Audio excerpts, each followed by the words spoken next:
सरकार हमसे डरती है, पुलिस को आगे करती है, सरकार हमसे डरती है, पुलिस को आगे करती है, सरकार हमसे डरती है, पुलिस को आगे करती है, सरकार हमसे डरती है। આપવાના છો તમે કેમ ભાઈ? પોલીસ અધિકારી કાયદો વ્યવસ્થા જાળવે ભાઈ, બરાબર છે. અમે તમારી આ વર્દીનો રિસ્પેક્ટ કરીએ છીએ, એનો મતલબ એવું નથી કે તમારાથી ડરીએ છે. તમે હોય કે અમારા જેવા ચૂંટાયેલા પ્રતિનિધિ હોય, પ્રજાના આપણે નોકર છે, એ બધાએ ભૂલવું નહીં જોઈએ. સાહેબગીરી બંધ કરી દેજો, બરાબર. નોકરું કરવું હોય તો હરકા કરો બધા. અમે પણ પ્રજાના નોકર છે, અમને પણ પ્રજાના ટેક્સથી પૈસા મળે છે ને. આ કલેક્ટર કચેરી કોઈના બાપની જાગીર નથી ભાઈ, આ પ્રજાની સેવા માટેની ઓફિસ છે. કેમ આવા દેવામાં નથી આવતા અમને? આટલો મોટો ભ્રષ્ટાચાર થયો છે, કઈ નિરાકરણ આવ્યું છે? અહીંયા ધરણા પર બેઠા હતા બોર્ડની નીચે, શું થયું?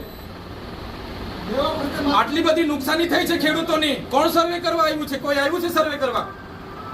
એટલે પોલીસ અધિકારીઓને મારી નમ્ર વિનંતી છે, અમે વેલ ગ્રેજ્યુએટ લોકો છે, અધિકારો માટે અમે લડીશું, બરાબર.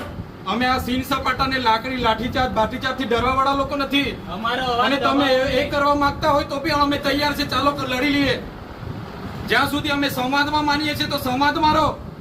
જે દિવસે સંવિધાન અમે સાઈડ પર મૂકીશું, સંવાદ સાઈડ પર મૂકીશું, આરપારની લડાઈ થશે. આ તમને કહી દીધું. કોઈના મગજમાં બીજો ધુમાડો હોય ને, તમારો બધાનો પગાર સરકાર પ્રજાના ટેક્સથી આપે છે, કોઈના કમલમમાંથી પગાર નથી આવતો. કેમ ભાઈ સભ્ય નોંધણી અધિકારીઓ કરે છે? કોણે કીધું? કોઈ કયો પરિપત્ર છે? બતાવો અમને. એટલા માટે કેમ છો અહીંયા collector Shri Narmada, DDO Shri Narmada, DRD નિયામક શ્રી અને 5 તાલુકાના ટીડીઓ હશે તો જ અમે ખુલાસો આપીશું. અમે બધા પુરાવા લઈને આવ્યા છે, પુરાવા સમેત ખુલાસો અમે આપવા તૈયાર છે. બધા અધિકારીઓને અમને ખુલાસો જોઈએ. અહીં સુધી અમે જઈશું નહીં. 2 દિવસ રોકાવું પડશે તો રોકીશું. હજુ પણ અમારે 5-10 હજાર લોકોને બોલાવવા છે તો અહીંયા બોલાવીશું. જો અમારું નિરાકરણ નહીં આવશે, અમે ખાધા પીધા વગર અહીંયા પડ્યા રહીશું. નર્મદા છે રાજપીપળા, એમણે આ રાજપીપળા છોડાય નહીં. હમણાં ડિઝાસ્ટર મેનેજમેન્ટની આટલી બધી આપત્તિ ચાલે છે. કોન્ફરન્સ હોલમાં બેઠા છે, અહીંથી હમણાં નીકળીને ગયા. બોલાવી લાવો કોન્ફરન્સ હોલમાં. મને કીધું, એમના કર્મચારીએ કીધું હમણાં જ નીકળીને કોન્ફરન્સ હોલમાં બેઠા છે, બોલાવી લાવો. ના ના, અહીંયા અમારી બૂમ બરાડા થયા એટલે કલેક્ટર સાહેબ અહીંથી નીકળીને ત્યાં બેઠા છે, બોલાવી લાવો પેલી ચેમ્બરમાં. હા, તમે એવું કેમ કેમ છો નથી એમ? તમે કેમ કેમ છો કલેક્ટર સાહેબ નથી? ચેમ્બરમાં નથી, હમણાં નીકળીને પેલી ચેમ્બરમાં બેઠા છે, કોન્ફરન્સ હોલમાં બેઠા છે, બોલાવી લાવો. ચાલો, મોડું થશે, પબ્લિક ભેગી થશે ભાઈ. ચલો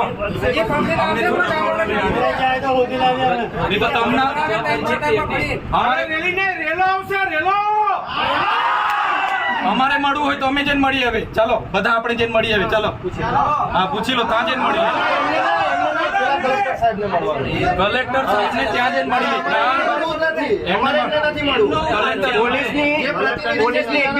ઘર્ષણમાં નહીં ઉતરતા ભાઈ, બરાબર. આ તમારે કાયદો વ્યવસ્થા જાળવો, અમને કોઈ વાંધો નથી. ધક્કા મુક્કી કરીને જાણી જોઈને તમે શું સાબિત કરવા માંગો છો ભાઈ? ડરાવવા માંગો છો, સીન સપાટા કરવા માંગો છો? એ ડરવા વાળા લોકો નથી. અમારા આદિવાસીઓ છે ને, અંગ્રેજો સામે પણ લડ્યા છે. ક્યારેય ગુલામી અમે સ્વીકાર નથી કરી. કોઈના મગજમાં એવો ધુમાડો હોય તો કાઢી નાખજો. તમને અહીંયા આટલા બધા દારૂના બુટલેગરોના તમે પરમિશન આપ્યા છે, કેમ અટકાવતા નથી? નામો આપું?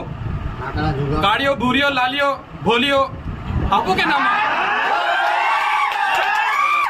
બંધ કરી દેજો. 10 પેટીના 5 લાખ, 20 પેટીના 10 લાખ. હપ્તા તમારા કોણ કોણ લે છે બધી યાદી છે ભાઈ, સમજ પડે છે ને? આટલો બધો તમે અહીંયા ગરીબો મજૂરો પરથી દંડ ઉઘરાવો છો વગર જોઈતો. તો આ ખાડા પડ્યા છે એના પર FIR કરો ને. લાયસન્સ નથી, આરસી નથી, વીમો નથી, એમ કરીને તમે દંડ 4-4 હજારના દંડ ફટકારો છો મજૂરિયાને. ખાડા પડ્યા છે અધિકારી પર ને કોન્ટ્રાક્ટર પર, કેમ FIR નથી કરતા ભાઈ? એ તમારા ફરજમાં નથી આવતું. આવતા મજૂરોને ચોકડી પર રોકીને મન ફાવે એટલે કલેક્ટર શ્રીને, ડીડીઓ શ્રીને અને નિયામક DRD ને 5 તાલુકાના ટીડીઓને બોલાવો. ધારાસભ્ય સમેત બધી પ્રજા આવી છે, અમારે રજૂઆત કરવાની છે. અમારે કોઈ બીજી મગજમારી નથી. હું પોતે એકલો રજૂઆત કરવા વાળો માણસ છું, હું આગેવાન છું. આમના વતી હું રજૂઆત કરીશ, તમે બોલાવો. કઈ રીતના ભાઈ તમે ઓફિસ ખાલી કરીને નાહી જાઓ? અમારા વિસ્તારમાં દીપડા છોડો, અમારા વિસ્તારના છોકરાઓ માર ખાય, આટલો અત્યાચાર અમે નહીં સહન કરીએ. બોલાવી લાવો. હા. કલેક્ટર સાહેબ ને મળ્યા વગર અમે જઈએ નહીં. અમે કોઈ આસિસ્ટન્ટ ને કોઈ પીએન અમે મળવાના નથી ભાઈ. એ નિરાકરણ માટે